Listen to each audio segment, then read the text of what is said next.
In what at the time looked like a dream offseason for the Philadelphia 76ers has started to look like a mistake day after day, where they were able to sign Joel Embiid and Tyrese Maxey to new contract extensions this summer and lock in max free agent Paul George to a contract that was supposed to give the Sixers one of the best big threes in the NBA. Through 16 games, that has resulted in a 3-13 record, and there are new reports coming out that the Sixers knew of Joel Embiid's lingering knee issue, and we're still okay with giving him this new contract extension that tied him to the franchise for another 5 seasons. Sam and Mick of The Athletic reported today on FanDuel's YouTube show that Joel Embiid's knees basically. The Sixers were aware, and the Sixers were, the team that born and bred Joel Embiid, that brought him up, that raised him, and they've been through it all with him, from the orbital injury to the knee injuries to the back injuries to the feet injuries. But basically, his quote was, they knew, they acknowledged that the odds are okay, they're not great, and they felt good enough about it to do that deal, but they certainly can't guarantee that he's going to be okay. And when you look at the Sixers and when you look at Joel Embiid, they basically thought, this is it. This is kind of the push. We're going to go out there and we're going to sign Paul George to this max deal. We're going to lock in a young, up-and-coming superstar in Tyrese Maxey to a max contract as well. And then we're going to make the big fella happy as well. The player that basically this entire system is built around. The entire quote-unquote process that we've been hearing about for years and years now is built around with Joel Embiid. And we're just going to tie these three together, and that's going to be it. This is going to be the run, Joel Embiid, and we hope, fingers crossed, that he has 5 years to do this. He has 5 years to be able to go and potentially win this title, challenge the Celtics in the East. And Joel Embiid has not played much this season. He's been limited to only 3 games thus far, and the Sixers are a 3-13 team. And right now, it's quite sickening for what Joel Embiid has done since getting this massive contract extension, and why it's looking like a massive mistake. He's averaging under 20 points per game, under 10 rebounds per game. Hasn't looked like himself as a shot blocker when he's been on the floor. Sure, his defensive ability out on the perimeter against the Grizzlies that one night looked solid, looked okay. That kind of looked like a little bit like himself. But he hasn't been shooting the three ball well, and you can just tell he doesn't fully have it in him. And is it a mental thing? Is it a physical thing? Is it he really just doesn't care as much anymore? Is that what it is? Or is it just the fact that this is it for him? This is what he is. It's a shell of himself. And if the Sixers are going to want to win this year with Joel Embiid, and if he's able to come back, it's going to be in a kind of limited fashion, and you're going to have to rely on a hopeful budding star in Jared McCain. Hopefully, Paul George is able to come back from this knee injury that he's been dealing with himself. And Tyrese Maxey, as well, needs to step up his game. But for a report to come out that the Sixers were aware of this, the front office, the coaching staff, maybe this is why they haven't been exactly pressing the panic button, because they knew this is something that Joel Embiid was going to be able, or is going to be dealing with. But for the Sixers to go out there and give him this new 5-year contract or 3-year contract extension, and basically tie him to Philadelphia for the next 5 years until the 28-29 season, through that's looking like a massive mistake by the day, because it's a huge max contract. It's potentially an untradeable contract, because at this stage of his career, who wants to trade for Joel Embiid with what he's been dealing with? When you look at this contract breakdown, this is a max contract player. What really can you even get for that? You look at teams that have a bevy of draft picks, like the Oklahoma City Thunder. Are they going to want to give up their potential future players? Maybe have to give up a young budding star and I'm not saying that they would do it, but I think the Sixers would at least ask on the phone for it, a Chet Holmgren. Do you want to do that and basically shed off any momentum kind of that you've been building with your young roster, your young nucleus for an aging Joel Embiid? I don't think that's a scenario that any of these smart teams are really going to want to walk down. So the Sixers are looking day by day dumber and dumber. And to be quite frank, are we that surprised with the track record and the history of the Sixers and what they've done and the mishandling of injuries and all the front office dilemmas, all the head coaching dilemmas that they've gone through? Doc Rivers, Brett Brown, Brian Colangelo, Sam Hinkie. Ever since this quote-unquote process started, and it's really been built around Joel Embiid this entire time, they've messed up at every turn that they've made. Every time you're supposed to make a right, they make a left. Every time you're supposed to go straight, they find a way to make a U-turn.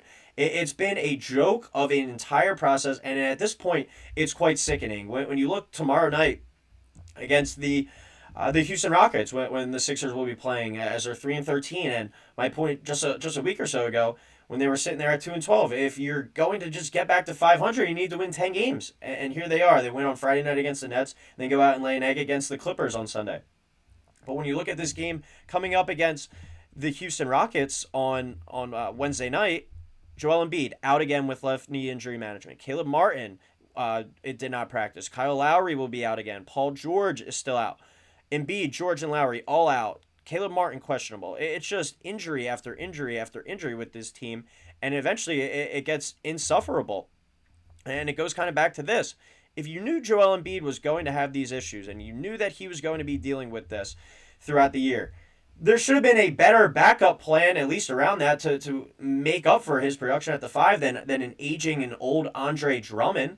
And for Mick to go on here from The Athletic, good sources. I don't think this is Joe YouTuber off the street walking in making up a story. He's tied in pretty well throughout the NBA. He has credible sources with this information.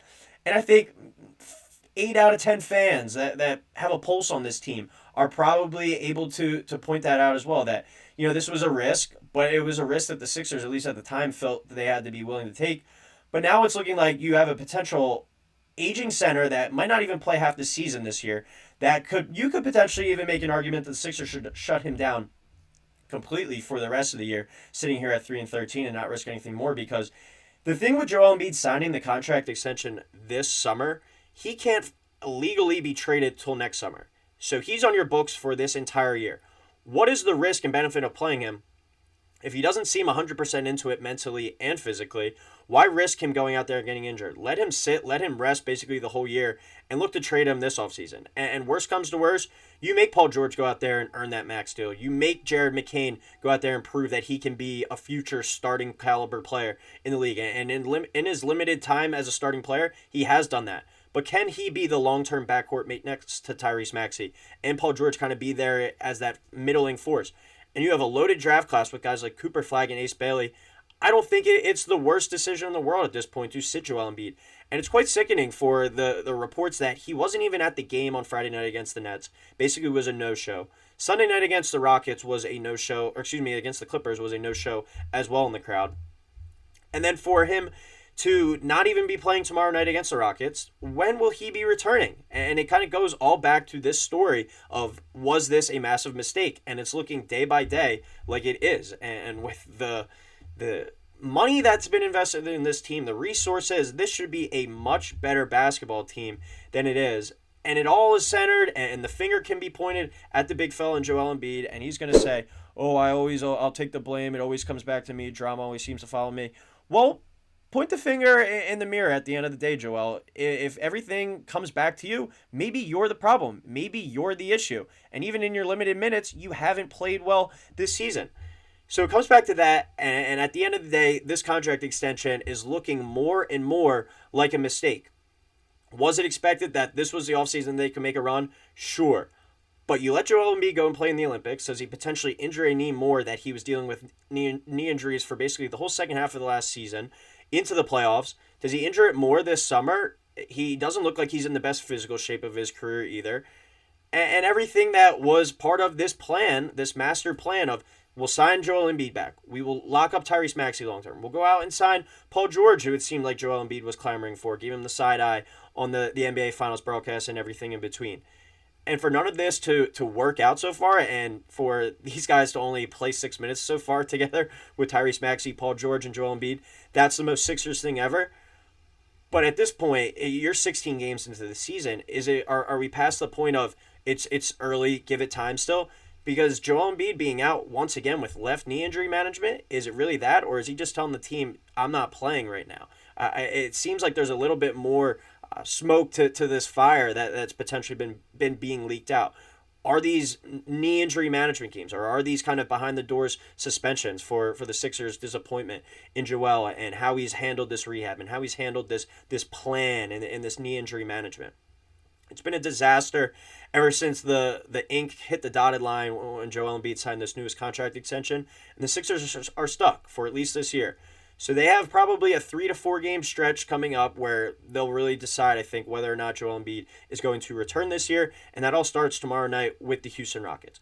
But as always, everyone, thank you for tuning in here to Sixers Digest.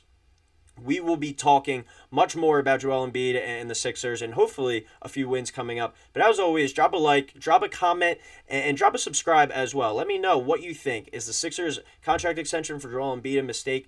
Does he deserve to even be able to come back this year, or is this a situation where you just shut him down and kind of move on and look to trade him this offseason? Let me know. But as always, we will be chopping it up here at Sixers Digest. Like, subscribe, and we will talk soon.